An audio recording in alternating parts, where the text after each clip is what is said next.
안녕하세요. 사연에 빠지다의 DJ 민영입니다. 오늘도 두 가지 사연 준비되어 있으니 재미있게 들어주시고요. 구독과 좋아요 버튼도 꼭 눌러주세요. 그럼 오늘의 사연 함께 시작해 볼게요. 여러분 안녕하신가요?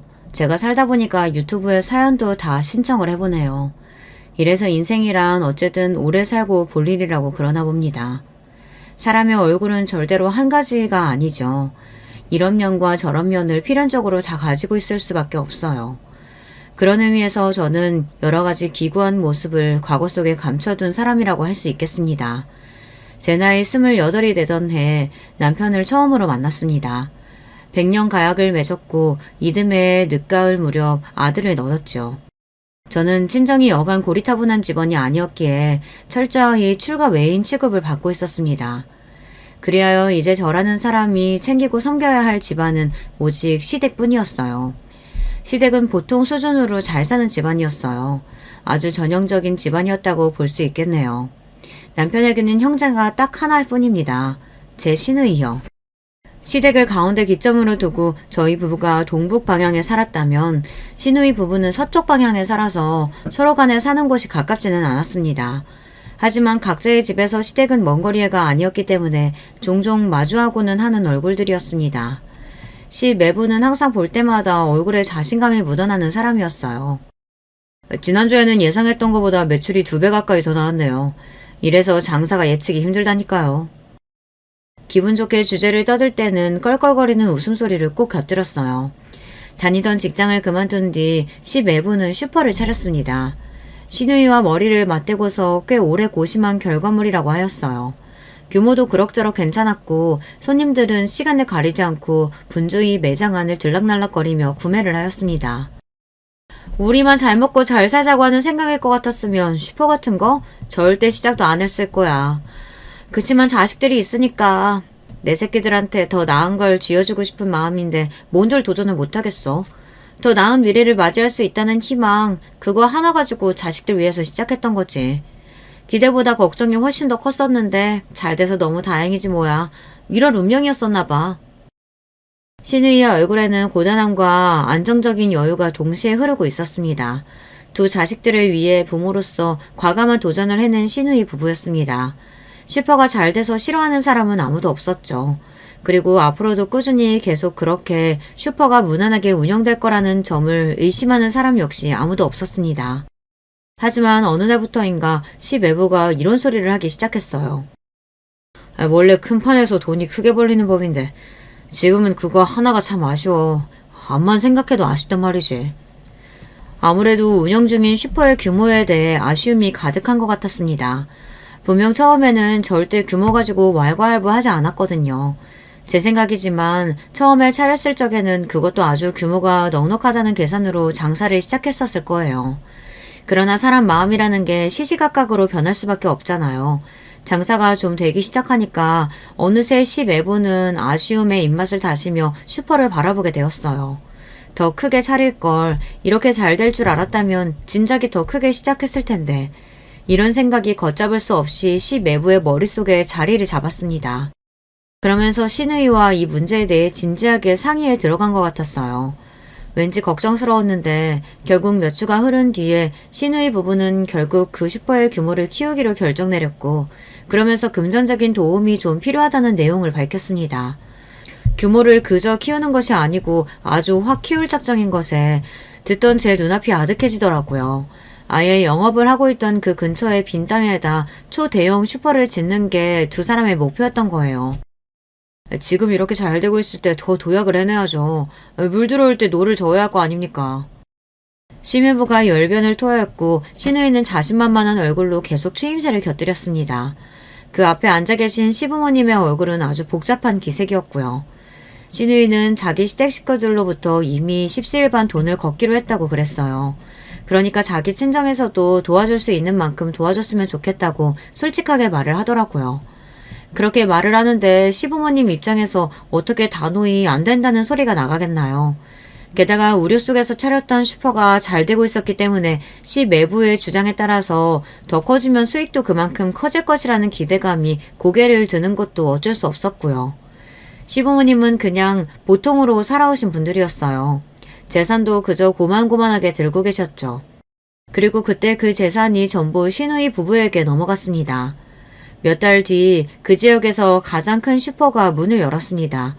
커다란 현수막에 적힌 확장 이전, 그랜드 오픈 같은 글자들이 모두의 기대감을 안고 있었죠. 그때 그렇게 잘 되었다면 얼마나 좋았을까요? 성공을 했다면, 아니, 최소한 쪽방만 치지 않았어도 좋았을 것입니다. 그러나 엄청난 규모로 문을 연 그 대형 슈퍼는 완전히 폭삭 망해버리고 말았습니다. 그야말로 패가 망신이라는 표현이 딱 걸맞았어요. 어마어마한 빚더미를 마주해야만 했죠. 그 빚, 그 엄청난 거액은 지금 기준으로 보아도 식은땀이 줄줄 흐르고 삶의 의욕이 저절로 사라지는 숫자인데 당시에는 차라리 죽는 게 어떨까 싶을 정도 생각밖에 안 드는 그런 끔찍함이었습니다. 그 대단하디 대단한 피해에서 저희 집도 무사할 수 없었죠. 저희 부부도 돈을 그때 다 잃었습니다. 작은 단칸방 집으로 쫓기듯 이사를 가야만 하였고요. 시부모님께서는 온 마음과 정성을 다해 기도를 드려보겠다 하시면서 어느 날 이른 새벽부터 산에 오르셨다가 그만 사고를 당하셨습니다. 두 분 다 산길을 오르던 중 발이 미끄러져 한참을 아래로 구르셨던 거예요. 머리를 다치셨던 시아버지께서는 병원에서 사경을 헤매시다 한 달을 좀 넘게 버티신 끝에 돌아가셨습니다. 시어머니께서는 사고 이후 열 하루 만에 의식을 제대로 되찾으셨던 바 있는데 상태가 너무 좋지 않아서 혹시나 충격을 받아 잘못되실까 시아버지께서 사경을 헤매고 계심을 알려드리지 못했고요. 시아버지께서 돌아가신 직후에도 발효 알려드리지 못하다가 나중에 힘겹게 퇴원을 해내신 이후 천천히 회복을 좀 해내고 계신 게 보일 때쯤 그제서야 조심스럽게 알려드려야 했습니다. 그때 시어머니께서는 차마 입에서 아무 소리도 못 내시고 당신의 가슴을 쥐어짜듯 두드리고 또 두드리며 그렇게 한 맺힌 눈물을 흘리셨습니다. 저희 부부는 숙연함과 죄송함으로 그저 고개만 힘없이 떨구고 있을 따름이었어요. 솔직히 원흉을 꼽는다고 하면 시매부였죠. 애초에 슈퍼를 시작한 것도 무리하게 확장 이전을 하자고 나선 것도 시매부였으니까요. 그리고 시누이는 피가 섞인 시댁 식구이기라도 하지 시매부는 그렇지 않으니까 마음이라는 게 아무래도 좀 그랬던 것 같네요.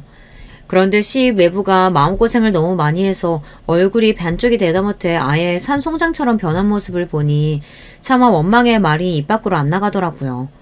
당신 때문에 지금 우리가 어떻게 된 줄 아느냐, 우리 아들이 얼마나 열악한 환경에서 살게 된 줄 아느냐, 막 이렇게 따지면서 온갖 원망을 소리를 다 내뱉고 싶은 게 본심이었지만 사람의 몰골도 아닌 것처럼 그렇게 변해버린 시매부의 모습을 마주하고 나니 진짜 그냥 한숨밖에 안 나오더라고요. 시매부도 자기 자식들 더 나은 환경에서 공부시켜주고 싶다는 일념으로 그렇게 해서 대학 더 잘 보내주고 뒷바라지 잘해주고 싶다는 부푼 마음으로 도전했던 거니까요. 같은 부모로서 그 점만은 정말 애잔할 따름이었죠. 시매부네 집안도 쑥대밭이 된 지 오래였어요. 그 집안도 원체 그렇게 잘 살지 못했어요. 그러니까 직격탄을 맞고 전부 다 아스라졌죠. 그렇게 자기 친정을 꼬드겨서 돈을 털어간 시누이도 죽일 듯 원망할 수가 없었습니다. 남편부터가 자기 누나를 진정으로 탓하지 못했으니까요. 미안한 마음을 진작에 너무 많이 갖고 있었기 때문입니다. 시누이가 남편하고 나이 터울이 컸거든요. 나이 차이 많이 나는 우리 너나 그래서 항상 어렸을 때부터 누나는 항상 의연하고 꿋꿋하고 무슨 상황에서든 척척박사야만 했어. 날로 태어난 걸 스스로 죄스럽게 여기면서 눈칫밥 실컷 먹으며 유년 시절을 보냈어야 했지. 반면에 나는 단지 아들이라는 이유 하나만으로 집안 어른들로부터 예쁨받고 대우받고 인정받고 그렇게 어린 시절을 보내면서 자라왔어. 누나는 집안 형편을 핑계로 학업도 길게 못 이어갔고 사회생활에 내몰리자마자 벌기 시작한 돈을 다시 집에 갖다 줘야만 하는 그런 억척스러운 장녀였지. 나는 누나가 번 돈으로 제법 편하게 학창시절을 보낼 수 있었던 걸 부정할 수가 없어. 누나가 희생을 많이 했지. 이렇듯 심각하고 힘든 사태를 겪고 나서도 이런 상황 속에서도 차마 진정으로 자기 누나를 원망하지 못하고 혼자 속으로 화를 삭히는 남편을 저는 왠지 이해할 수 있었습니다. 안 피우던 담배를 뻑뻑 피우면서 술잔을 기울이는 남편의 모습이 너무나도 안쓰러워 보였네요. 한편으로는 이런 게 인생이겠지 싶었습니다. 여보, 있잖아. 내가 하는 말 좀 들어봐. 너무 분하고 억울하지만 사람마다 팔자가 있고 운명이 있는 거더라. 출발선이 남들보다 한참 앞에 그어져 있는 사람이 있는가 하면 출발선조차 보이지 않아서 시작부터 헤매하는 사람도 있더라. 어쩔 수 없는 부분이고 이걸 인정하지 않으면 그 인생만 더 고되어질 뿐이야. 그러니까 우리는 그냥 받아들이자. 열심히 버텨보자. 괴로워서 죽을 것만 같지만 그래도 죽지는 말고 어떻게든 버티다 보면 그렇게 또 하루하루 사라지는 게 바로 인생일 거야. 우리 그렇게 살아보자. 응? 남편이 눈물이 가득 고인 눈으로 저를 빤히 쳐다보다가 고개를 크게 끄덕였습니다. 입을 떼는 그 순간에 울음소리가 막 튀어나갈 것 같아서 입술에 꽉 힘을 주고서 고개만 끄덕거리는 남편의 모습을 보며 저도 눈물을 연신 훔쳤죠. 굳이 말하지 않아도 남편이 저에게 너무나도 미안해하고 면목이 없어하고 있음을 저는 잘 알았네요. 하지만 저희는 100년 가약을 맺은 부부였으니까요. 자식을 둔 부모였으니까요. 어떤 일이 생겨도 함께 버티고 이겨내야만 했습니다.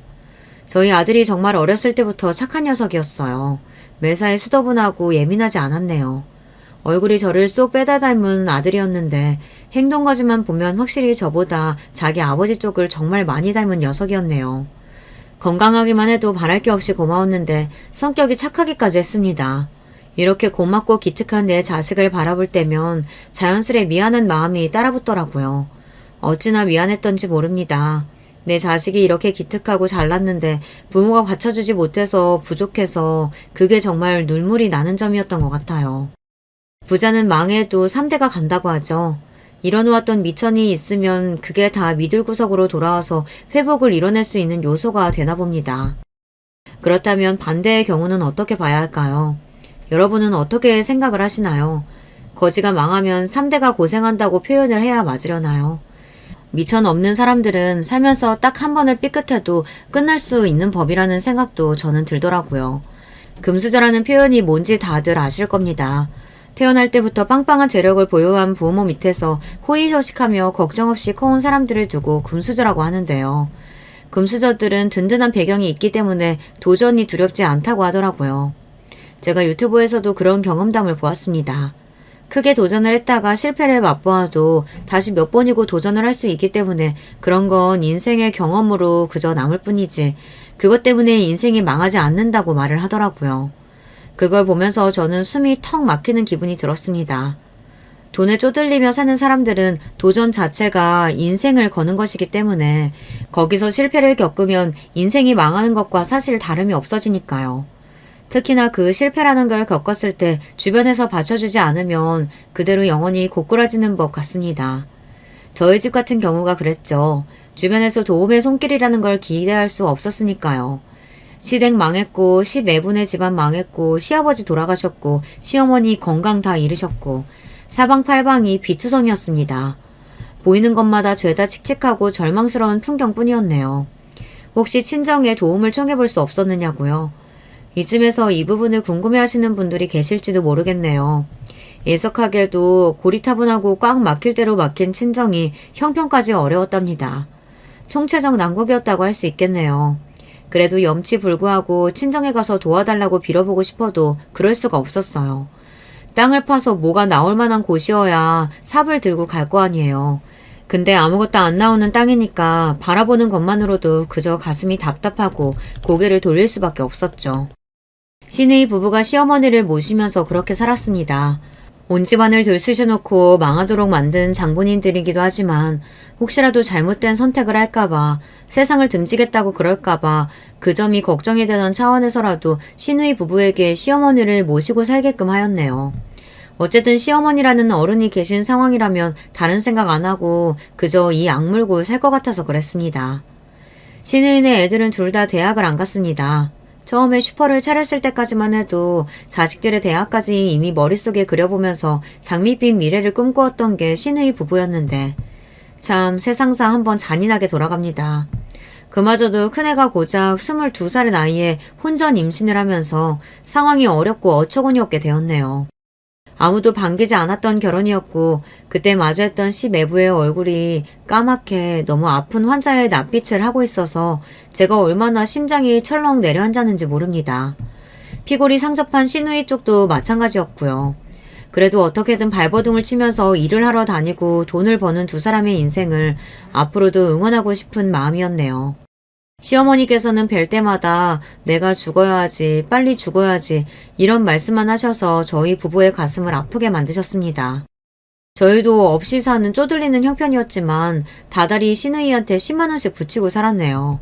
시어머니 입으로 들어가는 간식 비용이나마 보탰으면 해서요. 더 많이 주지 못해서 항상 마음이 무거운 채로 살았습니다. 시어머니께서는 돌아가시던 그날까지 후회가 막심한 눈빛을 하시다가 눈을 감으셨어요. 부디 저 세상에서는 시아버지와 근심 걱정 하나 없이 가벼운 발걸음으로 여기저기 소풍을 다니시며 지내시길 바랄 뿐입니다. 하도 형편이 어렵고 안 좋다 보니까 이런 사정상 저희 아들은 성인이 된 이후 다른 집에 사는 걸로 서류상 분리를 해놓고 지냈었는데요. 실제로도 아들이 여기저기 돈을 벌러 다닌답시고 저희 부부랑 같이 지내는 시간이 적기도 하였고요. 저희 친정언니, 그러니까 자기 이모네 집에서 사는 걸로 아들이 그렇게 해놓고 살았습니다. 저희 아들도 대학을 안 나왔어요. 솔직히 고등학교도 간신히 나왔네요. 자식을 제대로 밀어주지 못한 저희 부부가 죄인입니다. 만약에 좋은 집에서 태어나 풍족한 환경 속에서 자라고 공부하였다면 저희 아들의 학력은 완전히 달라졌을 테죠. 그런데 부모를 잘못 만나서 아들이 어렸을 때부터 고생을 너무 많이 했어요. 일찍 철이 들 수밖에 없었던 저희 아들이었습니다. 하도 마음고생이며 몸고생을 힘들게 하고 살아서 그런지 저는 50주를 넘긴 이후부터 아픈 곳이 많았어요. 몸이 성치 못했는데 자꾸만 잔고장이 나서 번거롭게 짝이 없는 기계가 된 것 같아 스스로 얼마나 깊은 자괴감이 들었던지 모릅니다. 꾹 참고 지금까지 그래왔던 것처럼 버티는 것만 잘하면 되는 거라며 스스로를 항상 다독였습니다. 그게 어느새 저의 오랜 버릇으로 자리 잡은 뒤였죠. 버티자, 어떻게든 버티면 되는 것이다. 이런 마음으로 온갖 아픈 것들을 다 억누르고 살아온 바였습니다. 하지만 제가 억지로 벼랑 끝에 내몰린 뒤에도 버텨본다 한들 제 옆에 있는 사람이 태풍에 휩쓸려 벼랑 끝으로 떨어지는 것까지는 어쩔 수 없는 영역이더라고요. 제가 손을 쓸 수가 없었습니다. 무슨 말인가 하면 바로 제 남편이 많이 아팠다는 뜻입니다. 저와 백년계약을 맺었던 사람인데 몸이 아파서 천수를 못 누리게 되었어요. 저는 저 아픈 것만 생각하고 억지로 버티면 그게 능사라고 여겼었는데 아니랬던 것이었죠. 제가 모르는 사이 남편의 몸은 잔인하리만치 크게 병들어가고 있었던 거예요. 바보 같은 배우자를 둔 죄로 남편은 속절없이 죽음에 가까워져만 갔습니다. 안 돼. 그동안 얼마나 힘들게 살았는데 가는 것마저 이렇게 힘든 모습일 수는 없어. 나는 당신 이런 식으로는 못 보내. 남편이 아주 많이 아프다는 사실을 처음 알고 나서 머릿속으로 가장 먼저 든 생각은 이대로 보낼 수 없다라는 것이었습니다. 하는 데까지는 다 해봐야겠다는 결심부터 서더군요. 남편은 저에게 너무 애쓸 것 없다고 하였습니다만 저는 그 소리를 듣지 않았습니다. 내가 당신을 어떻게 포기해. 하는 데까지 나는 다 해볼 거야. 당신 살리기 위해서라면 수단 방법 가리지 않을 준비 되어 있어. 저는 이미 각오가 선 뒤였으나 남편은 슬픈 눈으로 저를 바라보았습니다. 옛날에 시부모님께서 산에 올라갔다 사고를 당하셨던 그때가 남편은 떠오른다고 하였어요. 그때 그 미치도록 어려웠던 상황 속에서 갑자기 엄청난 병원비까지 생겨났었고 그게 다 함께 빚이 된 바였었죠. 그랬던 과거가 떠오르면서 남편은 가슴이 너무 아팠던 것입니다. 나는 당신에게 또 한 번 짐을 주고 싶지 않아. 그래서 그래. 당신은 짐이 아니야. 내 짐을 나눠 들어주는 인생의 동반자지. 그러니까 짐 같은 소리 앞으로 제발 하지도 마. 나는 포기 못해. 저는 남편을 쉽게 보낼 수 없다는 저의 각오를 저버리지 않았습니다.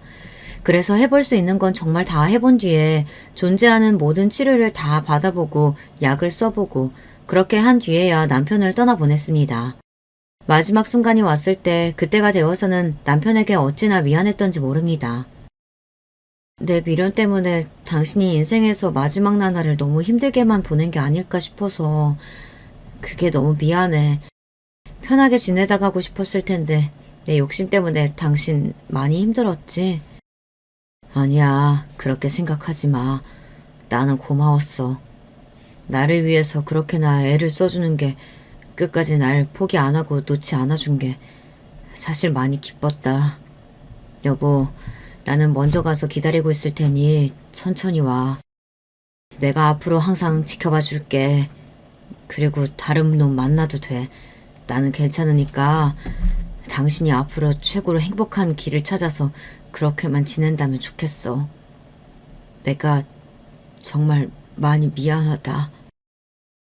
미안하다고 하면서 저를 쳐다보던 남편의 그 눈빛을 저는 죽는 그날까지도 잊지 못할 겁니다. 남편이 숨을 거두고 나서 저는 아들과 서로 기댄 채로 한참이나 울었습니다.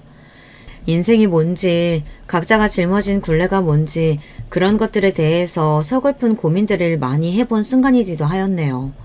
그리고 꼬박 반년이 지났을 때 시어머니께서 돌아가셨습니다. 너무 오래도록 이 질긴 목숨 연명해서 미안하구나. 시어머니께서도 돌아가시기 전에 미안하다는 말씀을 남기셨죠. 저 세상에서 시아버지와 남편을 만나 함께 있겠다고 하신 뒤에 숨을 거두셨어요. 임종을 지켜보던 시누이가 정신이 거의 노을 기세로 오열하였습니다. 엄마가 왜 나한테 미안하다고 하고 떠나세요, 왜? 평생 미안할 일 해온 건 바로 이 못난 딸년이었어요. 나 때문에 엄마가 죽는 그날까지 고생만 하신 거라고요. 시누이의 통곡, 그 울부짖음이 제 가슴을 아프게 후벼 파고 들었습니다. 2년 후에는 시 매부가 투병 생활을 하기도 하였고 정말 여기도 많이 힘들고 괴롭게 살았습니다. 저는 여기저기 고장이 난 몸뚱이를 가지고도 잘만 꾸역꾸역 버티며 살고 있었고요. 저희 아들은 지방에 머물며 일을 하던 도중 결혼할 짝을 만났답니다. 며느리는 대학까지 나온 인물입니다. 지방에 4년제 대학을 나왔고요. 장학금도 2번이나 받았었다고 해요. 며느리는 어린 나이에 생물을 여의었고요. 그리고 계모를 맞이하였죠. 사춘기 시절에 몇 차례 대판 싸운 이후로 감정의 골이 너무나도 깊어질 대로 깊어져서 회복이 되지 않은 모녀 관계는 더욱 서먹서먹하고 어색하고 좋지 않은 상태로 굳어버렸고요. 형제로는 이복 동생이 한 명 있었습니다. 집안에 그런 사정이 있었다는 것만 빼면 며느리는 그럭저럭 평탄하게 살아온 인물이라고 할 수 있었죠. 그런데 며느리가 대학교 4학년에 재학 중일 때 큰 일이 터졌던 거예요. 며느리의 집이 사기를 당한 것이었죠. 그 때문에 온 재산이 날아가 버렸어요. 하지만 거기서 끝이 아니었습니다. 비극은 반드시 한 번만 일어나지 않거든요. 며느리의 이복 동생이 웬 인터넷으로 도박을 그렇게나 했다네요. 폭삭 주저앉은 집안을 일으켜보려고 했다나 그런 건 핑계였고요. 그 도박 때문에 올라앉은 빚더미의 크기가 말도 못하게 커져버렸죠. 도저히 감당할 수 없는 상황이었어요. 참고 참던 며느리는 자기 가족들과 아예 등을 지기로 해버렸어요. 가족들과 연을 끊기고 철저히 혼자가 되어서 악착같이 정말 악바리 정신으로 무장을 한 채 살아온 나날이었습니다. 며느리의 입장에서는 인생이란 게 도무지 사는 게 아니었어요. 하지만 이 심정을 알아줄 사람이 없었죠. 그러다가 저희 아들을 만나게 되었던 것입니다. 그 누구보다 이런 심장이 잘 통하는 사람을 만났으니 며느리는 이왕이면 꼭 결혼까지 가야겠다고 생각을 하게 됐던 것이었고요. 그건 아들의 입장에서도 마찬가지였어요.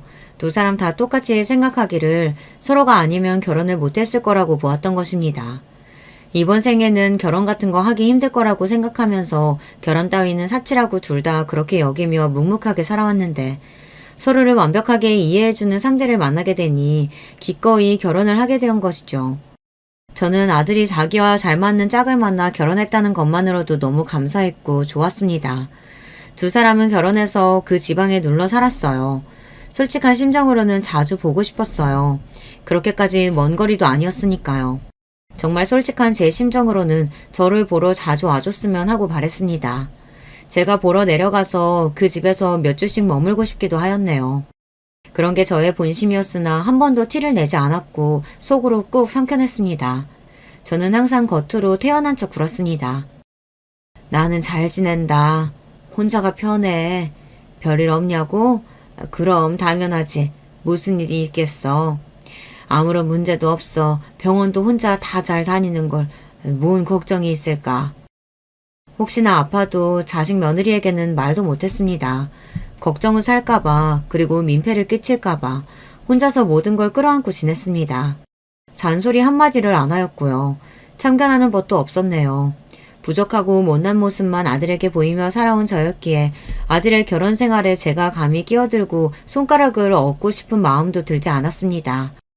그런 제가 유일하게 자식 며느리들 들들 볶아가며 닭달에 대고 잔소리를 날렸던 건 남편의 기일을 챙기는 문제였습니다. 온 정성과 마음을 다하기를 그날만큼은 꼭 그렇게 굴어주기를 제가 바랬거든요.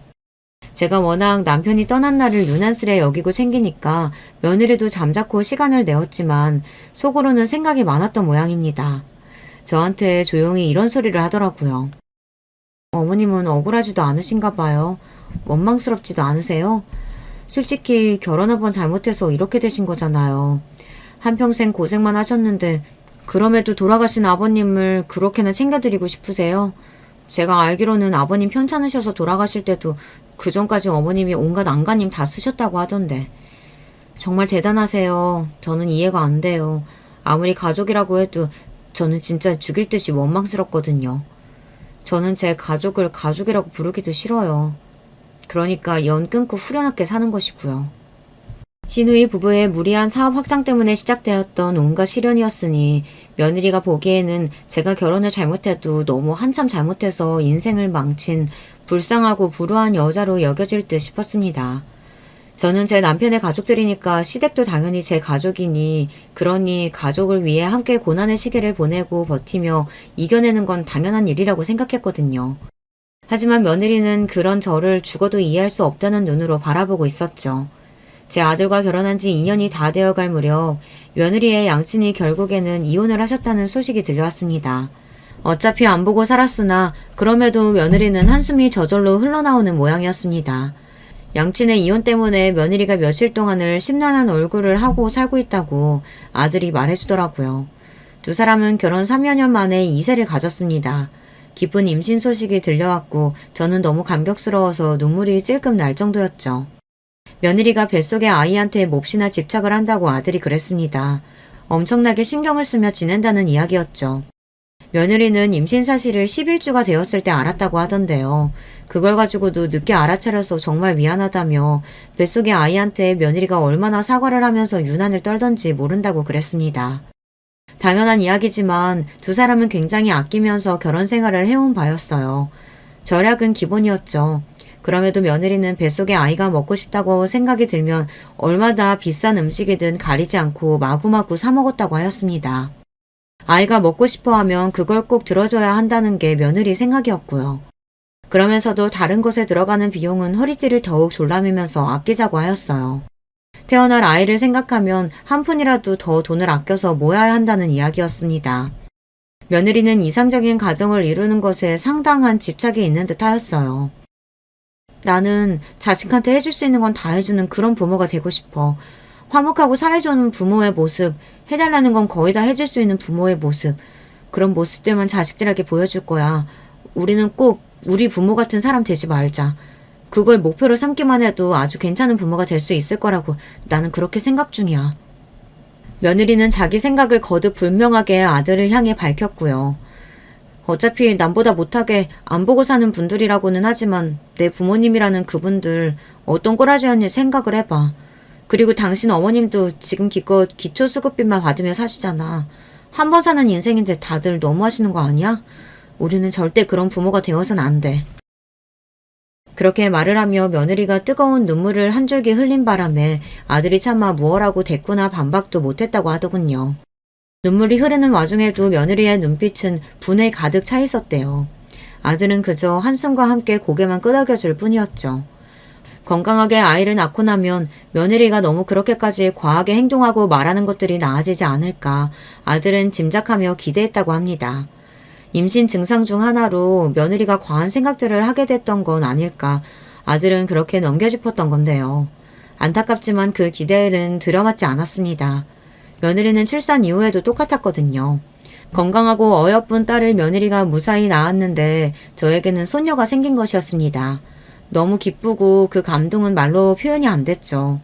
도움을 주기 위해 제가 가서 딱 2달간 같이 지냈습니다. 출산을 마치고 1달 정도는 며느리가 몸 회복만 신경 써서 저도 잘 몰랐는데요. 그 이후로 굉장히 예민하게 굴었습니다. 사사건건 예민한 눈초리로 저를 훑어보며 얼마나 야단이었는지 모릅니다. 어머님, 아기를 왜 그렇게 안으세요? 제발 조심 좀 하세요. 어머님은 아들만 낳고 키워보셔서 잘 모르시는 모양인데 딸은 더욱 세심하고 조심스럽게 대해야 하는 법이에요. 어머님이 새로 잘 좀 배워주세요.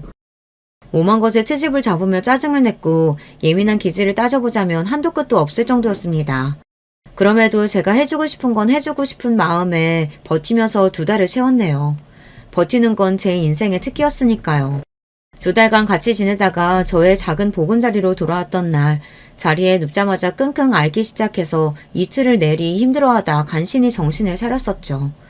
온몸이 두들겨 맞은 것처럼 근육통으로 시달리고 있었습니다. 제가 원체 몸이 좋지 않기도 했기 때문에 너무 힘들었네요. 그럼에도 불구하고 제 아들이 결혼을 해서 가정을 꾸렸다는 거, 어여쁜 손녀가 생겼다는 거, 이런 것만 생각해도 참 기분이 좋았고 흐뭇했어요. 이런 식으로 인생이라는 게 이어진다는 생각이 들더군요. 시간이 흘러서 어느덧 귀여운 소녀의 첫 돌이 다가왔고 약소하게 돌잔치를 하기로 하였습니다. 아들하고 며느리가 아주 가까이 지내는 지인들만 몇 불러서 짧게 식사나 하기로 했죠. 어차피 부를 사람도 많이 없으니 정식으로 돌잔치를 열 필요가 없다는 게 2사람의 생각이었고요. 짧게 식사만 달랑 끝내는 것이 아니라 대신에 좋은 호텔에 예약이 되어 있었습니다. 그곳에 한쪽 공간을 멋있게 꾸며놓고 거기서 돌사진을 여러 장 찍으면서 여유롭게 시간을 보내는 게 돌잔치 날의 진정한 백미였습니다. 고급스러운 기념사진을 아주 많이 남길 수 있는 곳이었어요. 이렇게 보면 정말 부잣집에서 태어난 막내딸 같아 보인다. 우리 공주님이 정말 고급스러운 느낌이 가득하네. 멋진 호텔에서 고급스러운 분위기를 내며 사진을 찍는 동안 며느리가 소녀의 모습에 감동을 받았는지 눈물까지 글썽이며 그런 말을 해댔습니다. 더할 나위 없이 알차게 흘러가고 있는 돌잔치 날이었으나 며느리가 묘하게 저한테만 태도가 안 좋더라고요. 불만이 있는 것인지 자꾸만 말투를 틱틱거리면서 냈고요. 2달간 며느리와 함께 지내며 그 성격을 겪어봤던 저는 오늘 같은 날에 예민한 기질이 잔뜩 튀어나와서 저런가 보다 싶은 추측이나 했었습니다. 그런데 알고 보니 구체적인 이유가 따로 있었더라고요. 묘하게 공기가 불편하기에 저는 오래 같이 있었으니 이만 가보겠다고 말을 꺼내자 아들이 깜짝 놀라면서 호텔 여기 방을 하루 빌렸으니 내일 가시라며 펄쩍 뛰었으나 옆에서 며느리는 아주 태연한 얼굴로 빨리 가시는 게 편하다면 그렇게 하셔야 하는 거 아니냐며 저를 얼른 보내려고 하였습니다. 저는 아무 내색도 없이 그렇게 하겠다고 말을 했고요. 그런데 잠시 후 아들이 소녀를 보고 있는 사이 며느리가 저한테 다가오더니 내내 틱틱대며 저한테 태도가 안 좋았던 이유를 밝히더군요. 어머니, 반돈이 대체 뭐예요? 반돈이라니 너무하시잖아요. 제가 소녀 돌인데 한 돈도 아니고 반돈짜리를 맞춘 게 며느리가 보기에는 너무 싫었던 것입니다. 부끄러움을 뒤로한 채 제가 입을 열었어요. 내가 그거 기초수급비 모아서 맞춘 거야. 너도 뻔히 알면서 그러니. 아무리 그래도 친손녀인데 첫돌에 너무하신 거 아니에요? 진심이 안 보이잖아요, 진심이. 짜증나. 왜 이렇게 사람이 구질구질해? 버럭 신경질을 낸 다음 며느리는 저를 한껏 째려보면서 중얼대기까지 하고서는 등을 획 돌렸습니다. 저는 눈물이 핑 돌고 말았어요. 가뜩이나 몸도 안 좋은데 이런 상황을 겪으니 손이 막 덜덜 떨리더라고요. 지금 가보고 싶으니까 아들한테 저는 바깥까지 배웅 나가달라고 했습니다. 제가 워낙 성격이 매사에 참고 또 참으면서 우직한 편이고 이래저래 말을 옮기고 다니는 사람이 아니니까 며느리도 제가 아들과 함께 나가는 모습을 보며 별 생각이 안 들었던 것입니다. 저도 원래는 입을 뻥끗할 작정이 아니었는데 그치만 아들하고 호텔 엘리베이터를 딱 탔는데 내부가 금빛인데 눈에 너무 들어오는 거예요.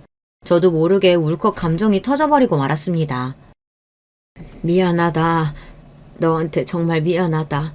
내가 평생 자식한테 잘못만 하고 사는 생각이 오늘 부쩍 강하게 드는구나. 네가 무슨 고생이니? 너는 왜 하필 못난 나한테서 태어나서 팔자가 이 모양이야. 제가 눈물을 닦으며 말을 쏟아내자 놀란 아들이 이유를 물어왔고 저는 며느리와의 일을 다 털어놓았습니다. 아들은 반돈이든 반의 반돈이든 상관없이 그 마음이 감사한 거라며 무척이나 속상해했어요. 그럴 거 없다. 그냥 내가 죄인이지 뭐. 며느리가 그 입장에서 이런 시어머니가 얼마나 싫고 한심하게 보일까. 내가 며느리였어도 그랬을 거야.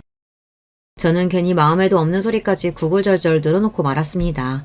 며느리는 이제 과거 다 잊고 악착같이 살아볼 생각만 한다. 자식을 남부끄럽지 않게 키울 욕심이 가득하다. 그런 며느리에게 나 같은 시어머니는 부끄러운 존재일 뿐이다. 내가 그걸 오늘로써 분명히 알았다.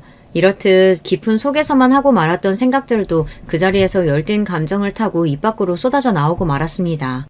아들은 이게 다 자기가 부족해서 그런다며 시무룩한 모습이었고 저는 애써 눈물을 닦고서 집으로 돌아왔어요. 몸이 너무 고단해서 기절하다시피 잠이 들었고 이튿날 정신을 차리고 나니 구구절절 떠들고 말았던 제 모습이 한심해서 미칠 지경이었습니다. 민망한 가슴을 안고서 아들에게 문자를 남길까 하다가 고민 끝에 전화를 걸었어요. 신경 쓰이게 해서 미안하다고 그 말부터 꺼냈는데 아들이 차분한 목소리로 괜찮다고 대답하며 그 다음에 깜짝 놀랄 만한 이야기를 전해왔습니다. 제가 그분 찾았어요. 그분? 갑자기 웬 소리니? 누구 말하는 거야? 미국에 계신 그분이요. 엄마의 딸, 그분 말이에요. 저는 등줄기에 소름이 돋아났고 하마터면 전화기를 손에서 놓칠 뻔했습니다. 네가 그 사실을 어떻게 알았니? 아버지가 돌아가시기 전에 저한테 다 말씀해 주셨어요. 그래서 진작에 다 알고 있었어요. 생각지도 못했던 아들의 이야기를 듣는 동안 저는 어느새 과거를 되짚어보고 있었습니다. 그 시절 고리타분한 친정을 둔 여자치고 제가 28이면 결혼을 늦게 했다는 생각을 하신 분이 혹시 계실까요? 그러셨다면 굉장히 예리하신 겁니다. 사실 저의 첫 결혼은 22살에 이루어졌습니다. 중매쟁이를 통해서 결혼했었죠. 그런데 시어머니라는 인간이 전 보는데 미친 사람이었습니다. 저의 첫 남편이라는 인간도 처음에는 괜찮았고 단 몇 달이 지나자 본색이 드러나서 저한테 함부로 굴었어요. 정신 나간 집안에서 저는 임신을 하여 불러오는 배를 붙잡은 채 불안에 떨어야만 했습니다. 제 나이 23세 딸을 낳았어요. 그리고 제 딸의 첫 돌이 지나가기 무섭게 애아빠라는 인간이 바람을 피웠어요.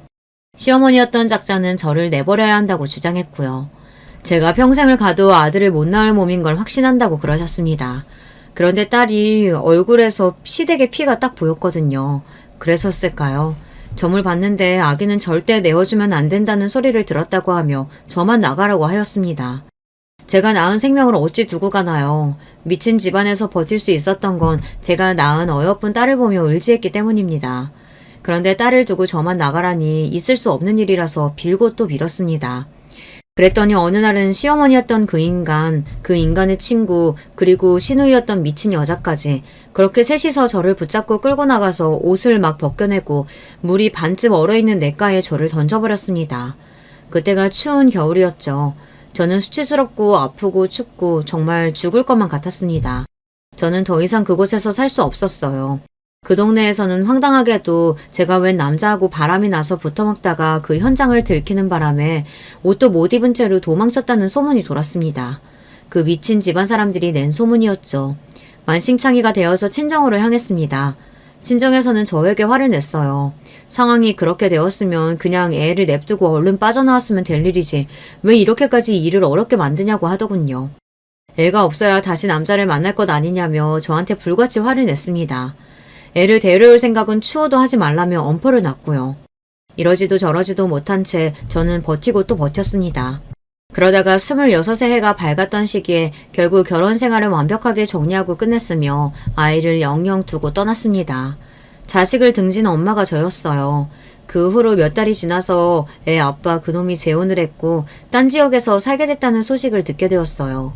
아이를 데리고 재혼한 것이었죠. 친정 식구들은 저에게 잘단 일 아니냐며 이제 아이 걱정은 말고 얼른 다시 짝이나 만나라고 했습니다. 그런 과정을 보낸 끝에 만난 인연이 제 남편이었던 거예요. 제 과거를 다 알고도 품어준 사람이었습니다. 저에게 새로 생긴 시댁은 예전에 그 미친 집안하고 비교할 수도 없을 정도로 괜찮은 집안이었습니다. 결혼을 앞뒀을 때 시부모님, 시누이, 시매부 모두 제 과거를 알게 됐는데 다들 깜짝 놀랐음에도 저를 받아주었어요. 그러니 제가 남편과 시댁에게 제 마음을 다 할 수 있었던 거예요.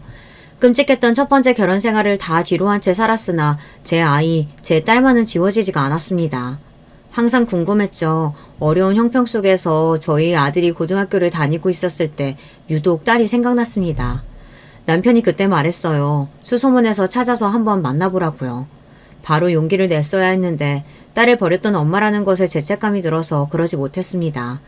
혼자서 끙끙 앓고 있다가 몇 년 더 지나서 남편과 상의 끝에 딸을 찾아봤습니다. 마침 딸은 미국으로 떠나기 직전인 상황이었어요.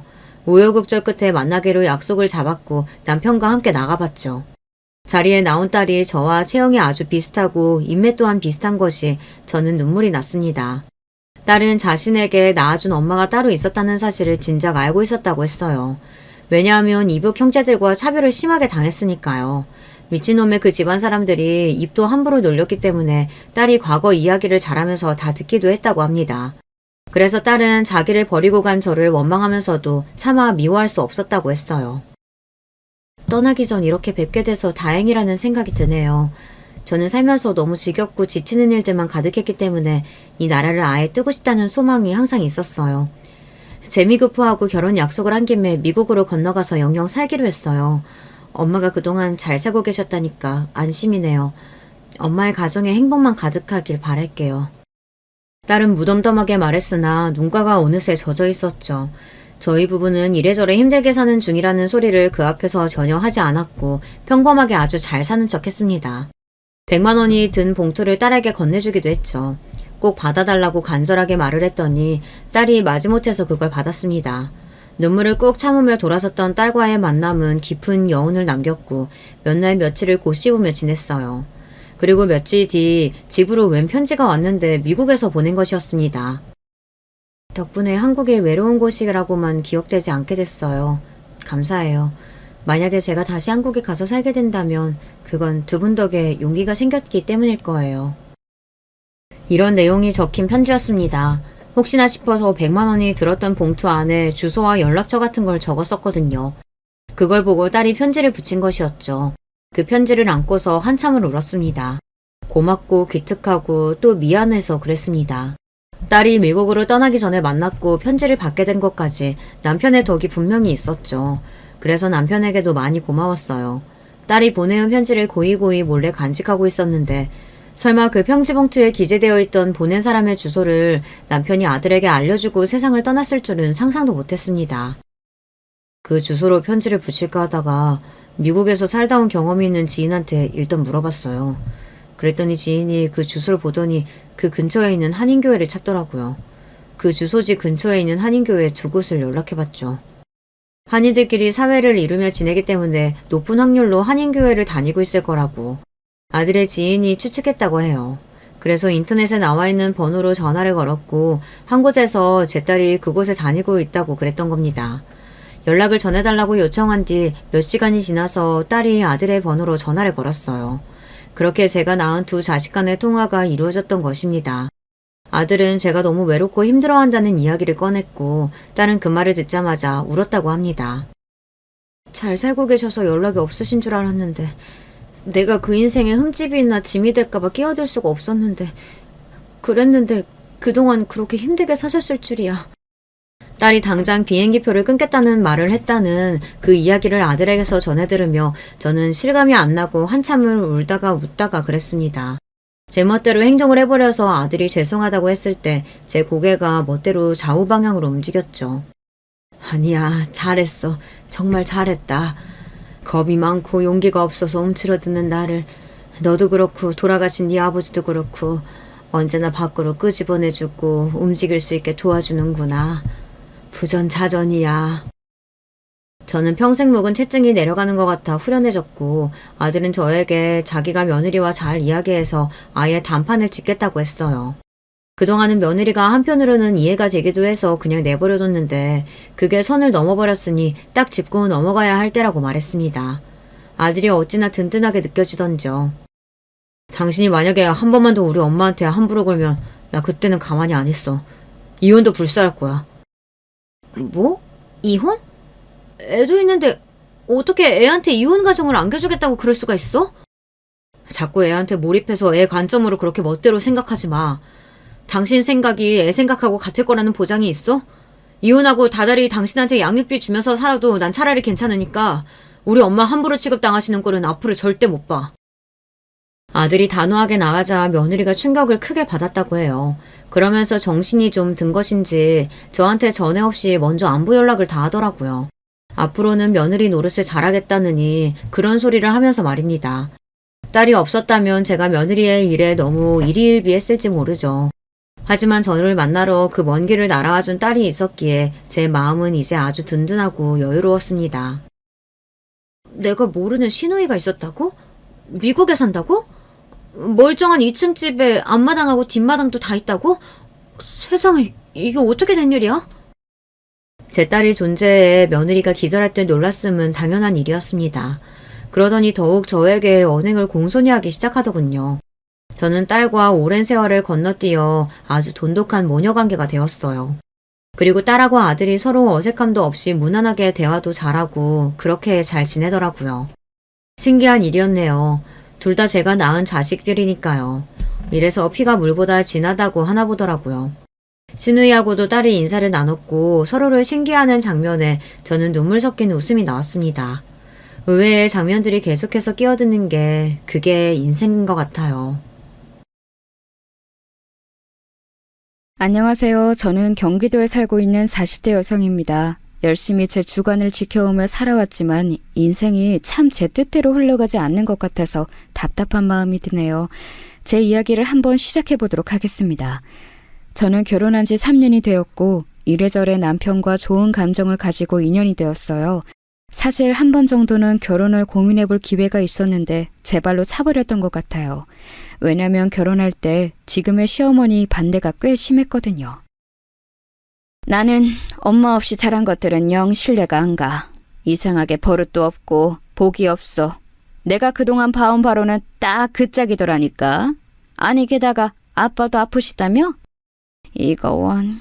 적어도 부모가 둘 중 하나는 성해야지. 뭔 근본도 없는 집이랑 연을 맺고 앉아있냐? 어머니의 이 말은 연애 시절 저에게 큰 상처를 주었고 저는 너무 많은 충격을 받고 남편과 거리를 두었어요. 하지만 계속해서 구애해오는 남편 때문에 저도 억지로 생각을 돌려보게 되었어요. 그리고 본격적으로 어머니가 저와의 결혼을 허락하신 이유는 다른 것에 있었답니다. 바로 예비 시아버님이 아프셨기 때문이에요. 아이고 명준아, 네 아빠 오늘 내일 하는 상황에 빨리 장가라도 가야지 어쩌냐. 빨리 그 누구냐, 그 예진인가 뭔가랑 결혼해. 아이 전화 좀 바꿔줘봐라.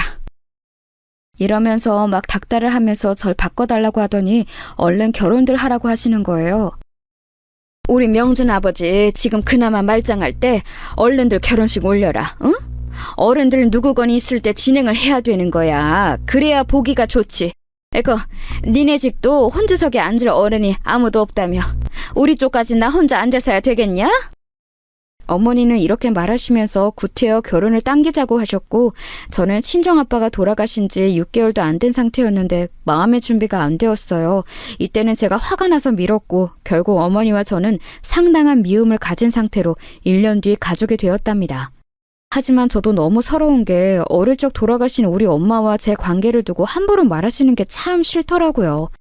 그래도 결혼하면 좀 나아지겠지. 어머니랑 마주할 일이 뭐 얼마나 많을까 싶어 많은 것들을 참기로 했어요. 그런데 어머니는 내가 언제 그런 약속을 했냐면서 아들 집에 수시로 드나들겠다고 선포하시더라고요. 얘, 내가 왜 우리 아들 집을 드나드는데 네 눈치를 봐야 하냐? 너 그렇게 맨날 따지고 들고 그러면 복도 달아나는 거야. 난 너한테 쌓인 거 많다. 그래도 참고 지켜보는 줄만 알아 너는. 알았냐? 어머니는 매번 이런 식으로 말을 하면서 예고도 없이 찾아오셨고 어느 날은 또 정말 황당한 일을 저지르기도 하셨는데요. 갑자기 전화하셔서 집이냐고 막 물어보시더니 한 10분쯤 지나서 웬 어르신들 2분을 모시고 집에 들이닥치신 거예요. 예, 빨리 과일이랑 이것저것 좀 내와라. 물도 갖고 오고. 뭐 마실 거 없냐? 아 그래, 여기 식탁 쪽 자리 좀 만들어. 아이고, 뭘 토요일 아침부터 라면들을 먹고 앉았냐. 빨리 좀 치워라. 아, 더럽게 이게 뭐야? 이러면서 그 낯선 아저씨와 아줌마를 식탁 앞 의자에 앉히시는 거예요. 편하게 티셔츠에 반바지만 입고 있던 남편은 옷이라도 제대로 챙겨 입겠다고 안방으로 뛰어들어가 버리고 저만 멍청히 서 있다가 그분들을 맞이하게 되었어요. 알고 보니 이분들은 어머니가 평소 거래하고 지내는 부동산 아저씨 아주머니셨는데요. 왜 이분들을 우리 집에 데리고 오신 걸까요? 나중에 이유를 묻는 저에게 대충 이렇게 얼버무리시는 거예요. 아우, 왜긴 왜야? 내가 필요하니까 불렀지. 내가 명준이 명의로 사둔 집이 있어. 그 집 상태 갖고 얘기 좀 하려고 부른 거야. 다 아들 거 될 거니까 불러서 얘기하는 거고. 그리고 그런 얘기 할 만한 곳이 네 집 말고 또 어디 있냐? 저는 어머니가 이렇게 막무가내로 밀고 나오시며 정말 당할 재간이 없더라고요. 그래도 이때에는 신혼이니까 참았어요. 나중에 임신했을 때에는 어머니를 정말 견뎌낼 수가 없어 중간에 대들고 싸우기도 했답니다. 임신 초기란 많이 지쳐있고 힘들어하는 저를 어머니는 대뜸 여행을 잡아서 끌고 다니셨거든요. 그때 정말 제가 잊혀지지도 않는 게 임신 4개월인 저를 갖다가 무작정 계곡으로 데려가신 거예요. 옛날에는 배가 잡채만큼 불러서도 잘만 엎드려서 호미질하고 농사짓고 별것들을 다 했어. 너 애 있다고 너무 유세 부리지 마라. 애를 너만 가져본 것도 아니고 너무 그렇게 유난 떨면 애가 밉게 나와. 아니, 어디 잘못돼서 나온다는 말도 있더라. 나 봐라. 나는 명준이 가졌을 때 그렇게 시부모님한테 순종하고 잘했어. 그러니까 애가 저렇게 반듯하고 이쁘게 태어났지. 꼭 말을 이런 식으로 기분 나쁘게 아주 상스럽게 꼬고 꼬아서 대꾸하시는 어머니를 보며 정말 화가 많이 났어요. 이쯤 되면 가만히 있으면서 이런 상황이 자꾸 흘러가게 허락하는 남편도 문제인 거잖아요. 저는 남편을 불러다가 얘기했고 이 인간은 중간에 껴서 뭐라 하지도 못하고 멍청이 있더라고요. 어머니 말씀하시는 거 들었지? 세상에. 나 아무리 입덧도 끝났다고 하지만 아직 임신 중기에 조심해야 될 때야. 막말로 물 받고 미끄러지면 어쩌려고 그래? 자기 원래 이렇게 어머니랑 어디 다니고 그런 것도 아니었잖아. 결혼하고 내가 들어오니까 갑자기 이런 스케줄 잡아서 막 돌아다니시는 거 아니냐고. 내가 왜 그런 스케줄에 다 맞춰야 해? 뱃속에 애도 있는데 진짜 너무 스트레스 받고 힘들어. 당신 어머니한테 말씀드려서 자고 가는 거 진짜 너무 무리고 저녁쯤 집에 가자고 말씀드려봐. 이 이상은 나도 화나서 참을 수가 없어. 남편은 제 말을 듣고도 계속 우물쭈물하면서 자기 엄마 눈치를 심하게 보는 거예요. 근데 엄마가 모처럼 가자고 해서 온 건데 우리 결혼하고 애기 생겼다고 축하해주고 싶어서 그런 거잖아. 조금만 참아보자, 응? 이런 얼토당토 않은 반응에도 저는 화를 꾹 참고 견디려던 찰나 점심을 먹는 중 진짜 머리 끝까지 화가 치솟더라고요. 제가 임신해서 호르몬이 많이 나와서 그런 건진 몰라도 너무너무 서운한 상황을 겪게 되었어요. 임산부를 앞에 두고 이게 있을 법한 일인가요? 어머니는 임신한 며느리 생각해서 사주는 밥이라고 하시더니 그 맛있다는 갈비집에서 고기를 굽는 족족 자기 아들한테만 쑥쑥 올려다 주시는 거예요. 명준아, 이것도 먹고 저것도 먹어. 너가 아빠 된답시고 고생 많았지. 이거 갈비살 시라니 괜찮다. 삼겹살 한 판 비웠으니까 갈비 많이 먹고. 갈비탕도 시켜줄까? 이러면서 계속 본인 아들 먹을 것만 챙기시는 거예요.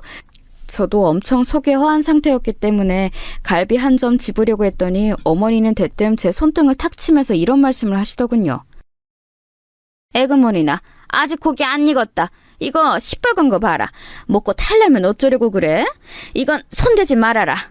그러면서 괜히 핀잔을 주시더니 익혀지자마자 곧장 바로 자기 아들 앞에 주시는 거예요. 민망하다고 느꼈는지 남편이 외려 저한테 넘겨주고 어머니는 그게 또 미워 보여서는 톡 쏘시더라고요.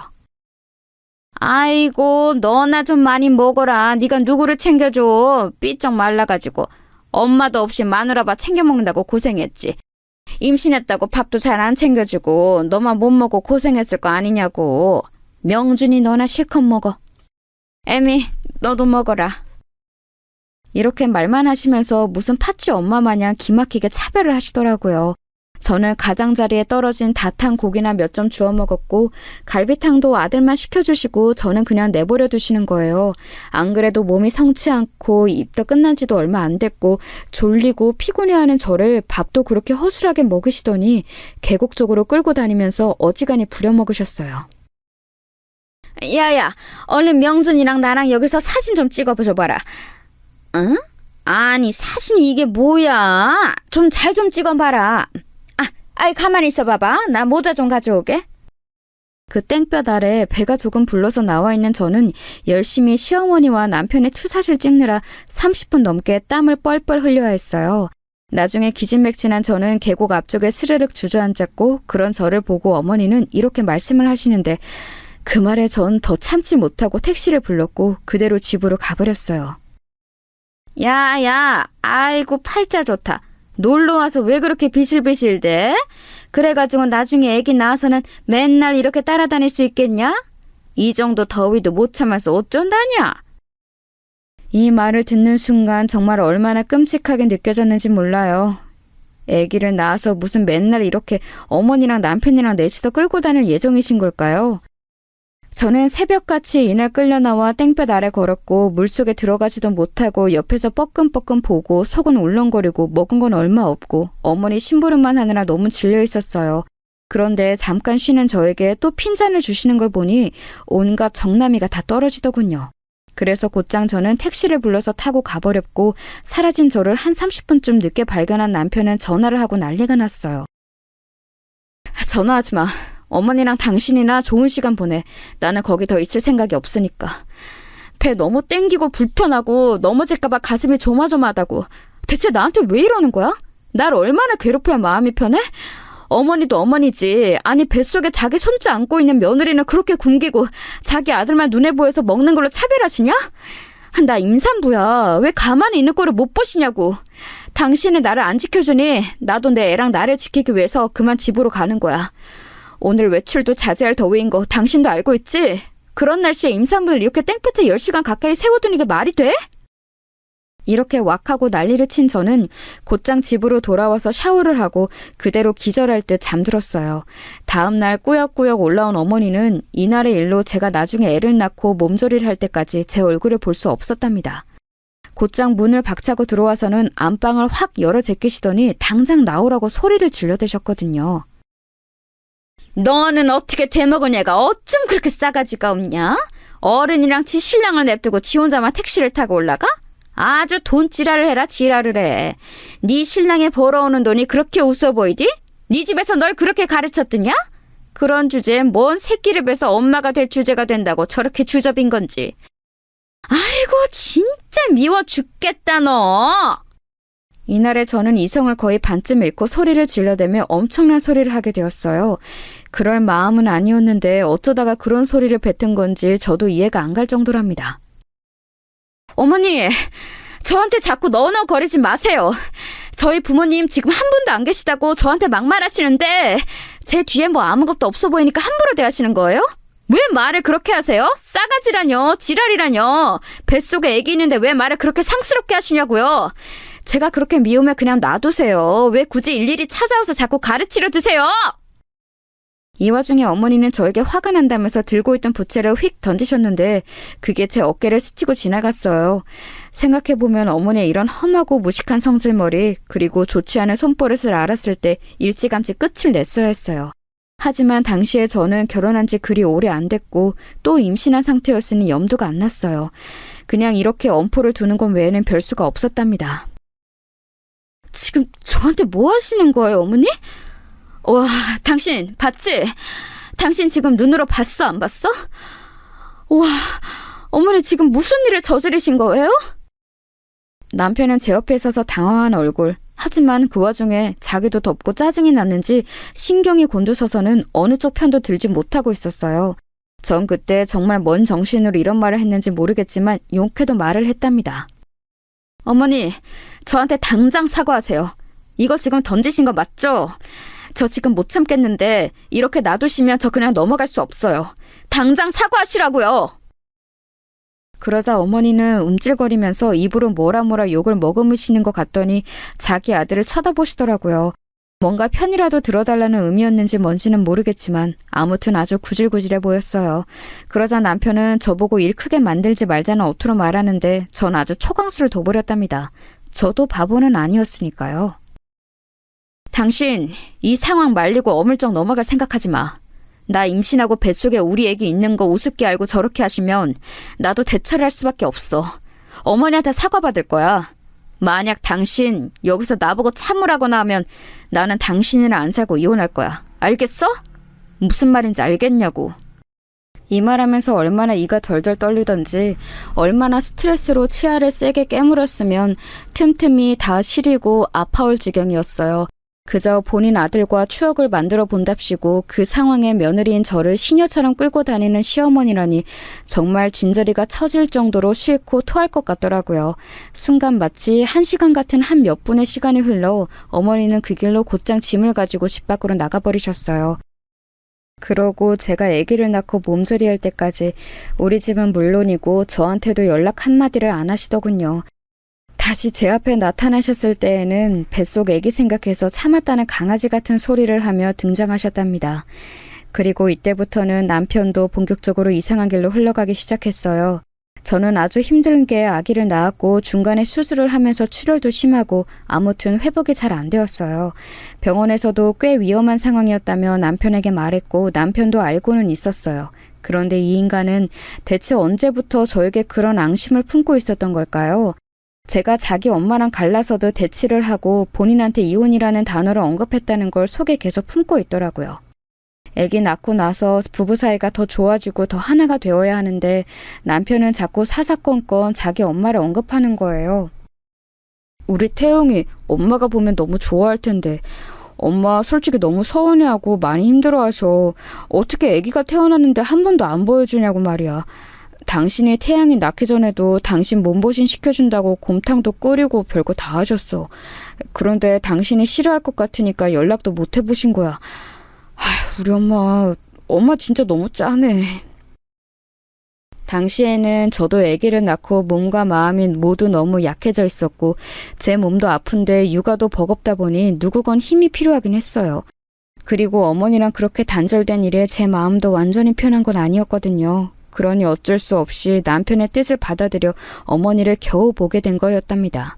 어머니는 아주 찬양덕스럽게 세상 인자한 할머니 같은 표정을 지으면서 우리 앞에 모습을 드러내셨어요. 아마 본인 아들 앞이니 그때는 말을 가려 했던 것 같아요. 아휴, 내가 드디어 우리 귀한 손주를 안아보네. 너도 잘 있었냐? 애기 낳고 어째 얼굴이 더 좋아진 것 같다.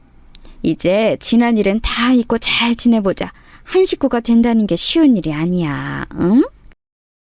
그렇게 말씀을 하시면서 우리 집에 몇 번 드나드시더니 우는 아기를 본인이 좀 달래주고 챙겼다며 되게 생색을 내시는 거예요. 앞만 봐도 태양이는 우리 명준이를 쏙 닮았어. 아, 그래, 태양아, 할미야, 할미. 아, 세상 천지의 할머니라고는 나 하나밖에 없어. 저쪽 할아버지 할미, 그리고 이쪽 할아버지도 다 멀리 갖고 없지 뭐. 태양아, 엄마도 엄마지만 할미가 너 이렇게 먹이고 안아준 거 잊으면 안 된다. 알겠지? 그러면서 간간히 말씀을 좀 얄밉게 하시는데 당장 제가 잠을 하루에 2시간도 못 자고 훗배앓이 하느라 죽을 듯 아팠어요. 그러니 참고 어머니가 우리 집에 드나지셔도 조금은 참게 되었답니다. 그런데 얼마 지나지 않아 어머니는 아주 청천벽력 같은 소리를 하시는 거예요. 남편까지 그 사실에 동의를 하고 나대더군요. 있잖아, 우리 엄마 곧 집 정리하셔야 하는데 저쪽 작은 방 엄마 방으로 드리는 거 어때? 엄마랑 같이 사는 거 당신도 한번 긍정적으로 생각해봐. 뭐? 어머니랑 우리랑 같이 살자는 거야? 아니, 그런 얘기를 왜 갑자기 이렇게 의논을 해? 가끔 와주시는 거야 어쩔 수 없지만 왜 합가를 해서 살 생각을 하냐고. 나는 싫어. 저는 완전 대초까지 잘라서 거절했지만 남편은 이상하게 의견을 팽팽하게 내놓고 맞서더군요. 엄마랑 같이 살면 한 집이라도 돈 나가는 거 묵혀뒀다가 다른 데 투자할 수 있잖아. 엄마가 내 명의로 사다 둔 빌라도 지금 재개발 들어가서 상황이 괜찮아. 근데 당장 목돈도 필요하고 나중에 다 우리 줄 명분으로 엄마가 저렇게 힘들게 집 정리해서 돈 만들어주는 거야. 그럼 우리가 엄마 모셔야 하는 거 아니야? 저는 그런 거 하나도 필요치 않은데 남편은 꼭 있어야 한다면서 어머니가 증여해 주실 재산 생각하면 합가가 답이라면서 저를 설득시키는 거예요. 급기야는 어머니까지 나서서 이걸 노골적으로 드러냈었고 자꾸 아들네 부부랑 본인이 왜 같이 살아야 하는지 어필을 하시는 거예요. 저는 절대로 싫었지만 이때 하필 아주 큰일이 생기는 바람에 어영부영 합치게 되었어요. 제가 갑상선 쪽이 안 좋아서 쭉 고생을 했는데 그 사이에 아기를 온전히 케어할 수 없었거든요. 누구건 가족이 있어서 같이 아기를 봐주면 다행이었는데 그 역할을 우리 집에서 해줄 수 있는 건 어머니밖에 없었어요. 저는 처음으로 정말 수년간 단 한 번도 생각해보지 않은 친정엄마의 부재를 크게 체감했어요. 이래서 여자에게는 친정엄마 존재가 이렇게 중요하다는 걸 새삼 알았지 뭐예요. 정말 울며 겨자 먹기로 어머니와의 합가를 허락했고요. 그 이후부터 저희 엉망진창 하루들은 이어지게 되었어요. 남편은 자기 엄마가 집에 들어와 계신 후부터 한 여자의 남편이자 아이의 아버지란 자리는 잊어버리고 자기 엄마 아들이란 것만 기억하고 있더군요. 엄마, 나 엄마가 해준 곱창볶음 땡기네. 자기도 먹고 싶지? 엄마한테 해달라고 그러자.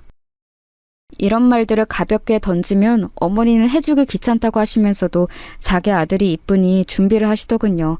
문제는 그런 준비들을 다 저에게 시키는 거예요. 예, 네가 나가서 좀 재료들 사다 놔라. 이따 오는 길에 마트 들려서 사오면 돼. 그리고 와서 이거저거 다듬어 놓고 준비만 다 해두면 내가 와서 할 테니까. 그리고 나 허리가 너무 아파서 이제 빨리 하기도 힘드니까 이건 네가 좀 해놔야 된다. 그러면서 아주 솔찬히 저에게 살림이며 다양한 것들을 주문하시더군요. 제가 그냥 놀고 먹느라 쉬는 것도 아닌데 자꾸 일거리들을 갖고 오셨고 도저히 참을 수 없어진 저는 일찍 아이를 어린이집에 보내기로 했어요. 이 부분을 갖고도 얼마나 어머니랑 크게 싸우는지 몰라요.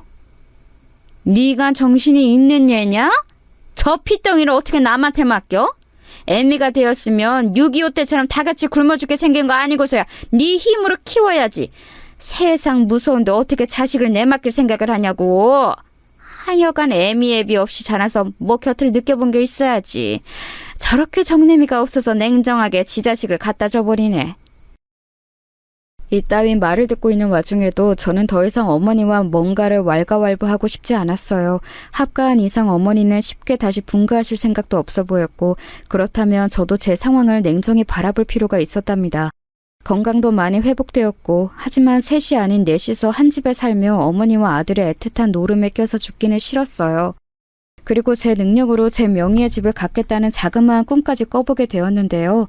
그건 다 어머니 때문이었어요. 솔직한 마음으로 저는 몇 번이나 이혼을 고민해보기도 했지만 저 자체가 한쪽 부모님만 계신 상태로 자라서 결심이 쉽지 않았어요. 남편은 뭐랄까 이런 말은 지금 생각해도 한심하지만 어머니가 안 계실 때에는 잘해주던 사람이었답니다. 잠깐 자리를 비우고 어디 가셨거나 우리 세 가족끼리 움직일 일이 있을 땐 저를 챙겼어요. 그런데 이상하게 지 엄마만 끼게 되면 아주 발광을 하고 브루스를 추더라고요. 어머니는 저한테 서운한 게 있으며 꼭 자기 아들한테 일러바쳤고 이게 무슨 트라이앵글 마냥 삼각형으로 돌고 돌아 나중에 남편과 저희 큰 싸움이 되었어요. 그러니 이악 물고 직장을 구하게 되었고 겨우겨우 이전 회사 선배에게 소개를 받아 저 역시 워킹맘의 세계로 들어갔어요. 그런데 회사에 들어가니 이리 치이고 저리 치이고 자꾸 퇴근이 늦어지면서 저도 점점 마음이 급해지는 거예요. 어린이집에서 아이를 데려가는 건 제 몫으로 했는데 선생님과의 시간을 어기게 되더군요. 선생님 안녕하세요. 저 태양이 엄마예요. 너무 죄송합니다. 10분만 기다려주세요. 빨리 갈게요. 이렇게 말하면서 택시에서 초조해하며 어린이집 8분 남짓 거리에 사는 우리 어머니는 절대 자기 손주를 데리러 가지 않는 상황을 원망하고 있었어요. 충분히 데려갈 수 있음에도 불구하고 어머니는 제가 괘씸하다는 이유로 아이 하원을 안 하셨거든요. 사지 멀쩡한 젊은 얘가 자식 키우기 싫다고 남한테 맡겨놓고 나가놓고서 뭐? 애 보내고 데려오고를 나한테 시키려고? 얼씨구 나는 싫다. 내가 왜 네 좋은 일을 시켜줘야 되냐? 네가 낳아놓은 자식 네 손으로 알아서 해. 나는 도와주지 않을 거야. 한편으론 이런 말을 하는 게 너무 웃긴 게요.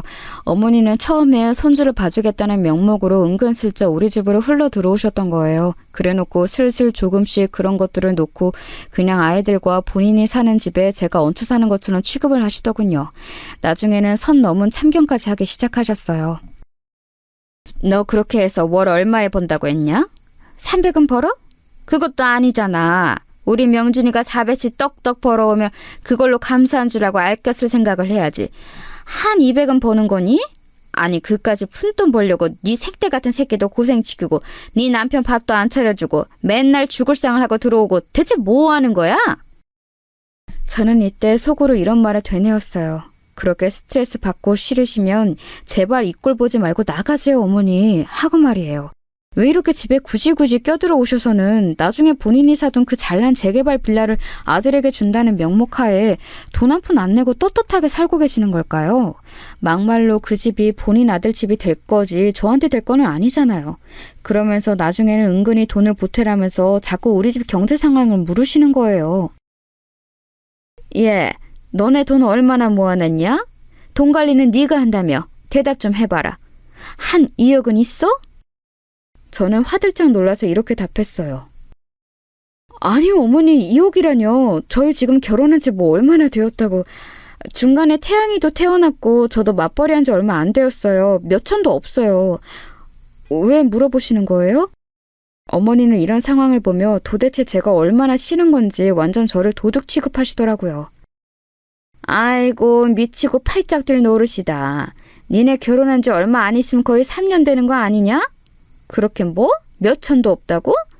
야, 나 같으면 월급 그렇게 따박따박 받아서 알토란같이 모았겠다. 없어도 1억은 있겠어. 안 그러냐?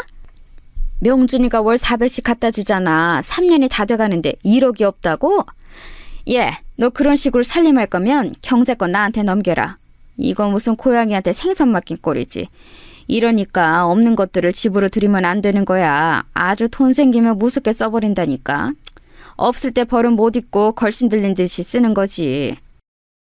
저는 이때 너무 기가 막히더라고요. 어머니 말 하나하나에 화가 나는 포인트들이 너무 많았어요. 어머니, 월급 받으며 그걸 그대로 조금도 손 안 대고 통장에 집어넣을 수 있는 집도 있나요? 그럼 저희는 어떻게 뭘 먹고 사는데요? 가계부를 제가 제대로 안 썼지만 저희 집 고정 지출만 해도 200이 넘어요. 게다가 작년부터 어머니도 어찌어찌 같이 들어와서 살고 계시고 같이 먹고 밖에 다니고 하셨잖아요. 그 돈은 돈이 아니에요? 고양이한테 생선 맡긴 꼴이라니요. 무슨 저를 도둑 보듯이 말씀을 하세요? 저는 좀처럼 흥분이 가라앉지 않았어요. 가뜩이나 이날도 여지없이 힘들게 애를 업고 집으로 들어와서 씻지도 못했는데 대뜸 절 붙잡고 소파에 누워서 과자나 까먹으시며 저런 말을 하는 어머니가 안 믿겠냐고요. 너무 미움이 크고 속이 터져서 한동안 저는 잠깐 한의원도 다녔었어요. 화병이 심해지니 그냥 이 우라를 어쩔 줄 모르겠고 어떻게든 해소는 해야 되겠고 진짜 분풀이를 어찌해야 될지 모르겠더라고요. 와중에 남편은 자꾸 저한테 감성팔이만 하는 거예요. 엄마가 저런 말 하는 건 너무 고생하고 어렵게 사셔서 그런 거야. 아버지가 많이 벌어다 주신 것도 아니고 얼마 안 되는 살림 갖고 엄마가 얼마나 알뜰하게 사셨는데 나는 우리 엄마 진짜 존경해. 엄마 같은 사람은 없어. 당신도 나중에 태양이 커봐. 당신도 똑같이 시어머니 될 거면서 너무 그렇게 야박하게 우리 엄마한테 굴지 마. 이런 말을 들으니 나중에는 나만 이상한 건가? 이 집에서는 나만 정말 없어지면 되나 생각이 다 들더라고요. 게다가 이때 우리 애는 저에게서 떨어질 줄은 모르고 빽 울어대고 등원도 거부하니까 정말 정신이 사나웠어요. 어머니는 저때 제가 말대답을 세게 했다는 이유로 며칠간을 삐져 계셨는데요. 남편이 저에게 몇 번 언지를 주면서 엄마랑 잘 풀어보라는 헛소리를 했지만 저는 절대 틈을 주지 않았어요. 당신 한 번만 더 나한테 어머니한테 먼저 사과하라는 소리 하면 나 안 참을 거야. 적어도 당신은 나한테 그딴 소리 할 자격 없어. 내가 뭘 잘못했는데? 당신이야말로 나랑 어머니랑 싸우는 상황을 방치하고 뭐 하는 거야? 가만 보면 당신이 제일 나빠. 방관자이자 싸움 부추기는 사람이나 마찬가지라고. 저는 참고 있던 말들을 다 쏟아내며 남편과 안방에서 크게 싸웠고 어머니는 방문을 쾅쾅 두드리며 되도 않는 쇼를 하시더군요. 아니 글쎄 막 울어대시는 거예요. 진짜 이게 뭐 하는 짓이에요. 내가 며느리 하나 잘못 들여가지고 별꼴을 다 본다 진짜. 니네 뭐 하는 거냐? 어? 애미, 너 왜 명준이한테 지랄이야 지랄을. 짠한 내 새끼한테 네가 뭔데 핏대를 세우고 난리냐고. 당장 문 안 열어? 아이고 서러워라. 내가 뭔 꼴을 보겠다고 집에 들어와서. 아이고. 그러자 곧장 남편이 문을 열어서 어머니를 안심시킨답시고 부축하고 하는데 그걸 뒤에서 멍하니 보고 있던 저는 뭐 하는 사람인 걸까요? 이 분위기에 계속 있다간 숨막혀 죽을 것 같아서 적당히 옷을 걸쳐 입고 밖에 나갔어요. 정처 없이 돌아다니는데 벌써 시간도 밤 10시를 넘겼고 슬슬 밤길이 무서워지기 시작해서 결국 집에 돌아왔답니다. 근데 이날 저는 밤하늘을 보며 많은 생각이 들었어요. 내가 왜 이런 인생을 살고 있을까? 안 그래도 부모 사랑 많이 못 받고 자라서 힘든데 왜 저렇게 부모 자식 사랑 지극한 모자 사이에 끼어서 더 심한 차별을 받고 있나 싶은 거예요. 서러워서 눈물이 나면서 일찍 돌아가신 엄마보다는 근래에 제 곁을 떠난 아빠 생각이 정말 너무너무 나더라고요. 아빠는 그렇게 내가 행복하길 바라셨고 온갖 격려의 말들을 해주고 가셨는데 말이에요. 평소에도 떳떳하고 성실하게 살아오셨고 남자 몸으로 홀로 딸 하나를 키우며 많은 것들을 감당하셨던 우리 아빠가 살아계셔서 저의 이런 모습을 봤다면 뭐라고 하셨을까요? 왜 나한테는 대신 나서서 싸워주는 어른이 없는 건지, 그런 역할이 꼭 필요한 건 아니지만 저 거지 같은 집안을 보니 너무 간절해지더라고요.